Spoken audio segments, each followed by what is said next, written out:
ప్రియ సోదరి సోదరు, చాలాసార్లు మనం అనుకుంటాం దేవుడు మాట్లాడలేదు. చూడండి, ఆకస్మికంగా సంఘటన ఎప్పుడు జరగదు. సామెతలు 29:1 చూడండి, డైరెక్ట్గా మరణం వచ్చేసిందండి, డైరెక్ట్గా జరిగిపోయి. ఎవరు చెప్పారండి డైరెక్ట్ జరిగిందని? నీ అభిప్రాయం, నీకు అవగాహన లేమి, సత్యం తెలియకపోవడం వల్ల.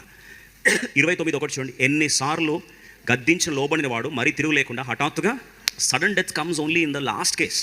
ముందు నుంచే దేవుడు ఏం చేస్తారండి, నీతో మాట్లాడడానికి ప్రయత్నిస్తుంటాడు. He has his desire to communicate with you. అందుకని గమనించండి, God seeks your attention and God keeps calling you time and again.